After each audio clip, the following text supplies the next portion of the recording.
Chairman Gulberg Town नुसरतुल्लाह का मुख्तलिफ पार्कों का दौरा। पार्कों में जारी तामीर तज़ीन आराइश के काम का मुआयना किया। चेयरमैन गुलबर्ग टाउन नुसरतुल्लाह ने union committee number 8 Shadab ground, union committee number 2 Guldasta Ahbab Park, union committee number 1 Globe Park, union committee number 3 Mohsin Park, union committee number 6 Nadeem Sarwar और Alfawan Park, union committee number 5 Morwala Park, union committee number 4 Alfalah Park में जारी तज़ीन आराइश के कामों का जायजा लिया। Chairman Gulberg Town Nusratullah के हमरा चेयरमैन यूसी आर्ट फारूक नेमतुल्लाह वर्क्स कमेटी के chairman Afaq Baig, director park Mohammad Nadeem Hanif, director admin Mohammad Ali, deputy director park Asad Javed, मुतलका यूसी चेयरमैन महकमा बागात का अमला और दीगर बल्दियाती अफसरान भी मौजूद थे।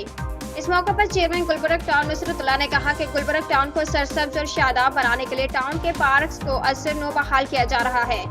इस सिलसिले में सूखी घास को हटाकर नया सब्जा लगाने के साथ पार्कों में फूलदार पौधे, बच्चों के तफरीह के लिए झूले, नई बेंचें, कनोपी और तज़ीन आराइश के काम किए जा रहे हैं। अनकरीब पार्कों के तज़ीन आराइश का काम मुकम्मल करके इन पार्क्स को आवाम के हवाले कर दिया जाएगा। इस मौके पर इलाका मकीनों ने पार्कों की बहाली के कामों को सराहा। चेयरमैन और महकमा बागात के अमले के कामों की तारीफ की।